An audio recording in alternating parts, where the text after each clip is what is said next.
Hello and welcome to OI Films Reviews. Today we're going to be taking a look at The Guilty, which is on Netflix on October 1st. I'm Cameron and I'm joined by Jordi Steele, who's going to tell you a little about the movie. Directed by Antoine Fuqua, and who did Infinite and The Equalizer 2, and written by Nick Pizzolatto, who wrote Magnificent Seven remake, and based on a 2018 Danish film of the same name by Gustav Muller and Emil Nygaard Albertsen. It stars Jake Gyllenhaal, who plays a demoted police officer assigned to a call dispatch desk during a Los Angeles wildfire, who receives a call from a kidnapped woman. 911, what is the address of your emergency? I just want to talk to you. Okay, I'm hanging I'm up. just out for a drive, sweetie, okay? Is there someone with you? Uh-huh. Does the person you with know you called us? No. Who do they think you called? Your child? Yes, sweetie. Does the person you're with have a weapon? Yes. I need the color of the car, okay? When I say the right one, say it's fine. Red? White? It's fine. Is it a car? No, man. Oh, no, just yes or no. Just yes or no answers, Emily. I'm sorry, I have to hang up. Give me the phone right now. I'm gonna die. I have a woman who's been abducted. What are we looking for? A white van. That's not enough. Come on! Mommy? I just talked to your mommy. She's gonna be okay. You promise? I promise. You have air support available? Negative. Air support is grounded due to fire weather. I quite liked it. I did. I really enjoyed it. I wasn't expecting to enjoy it whatsoever, but I was like, oh, no, this is actually really good. I was pleasantly surprised. You forget that Jake Gyllenhaal is just a really good actor. Yeah. It's one of the most stressful films I've ever seen. Mm-hmm. It does play a lot into the sort of the stressful moments of being put on hold, and it cranks up to 11 with it being a dispatch desk, whatever they're called, emergency call. Yeah, 911 operator. That's the one. So there's a lots of incredible. You've got to do this quickly. Got to do this quickly. Please wait.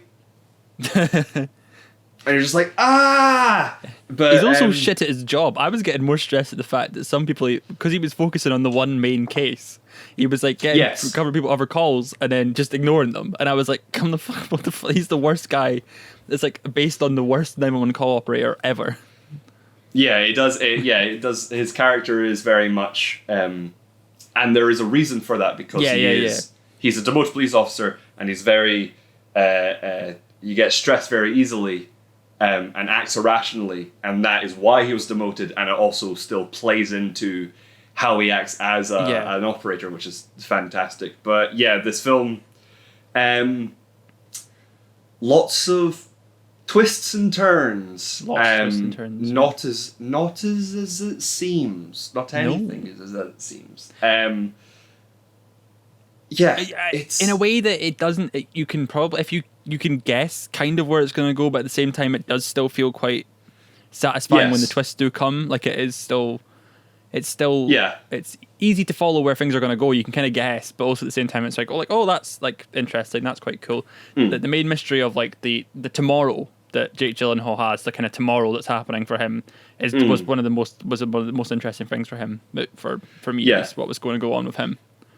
We should say that it takes place entirely in the 911 operator office. So you're constantly following Jake Gyllenhaal. You never actually see the people on the other side of the phone.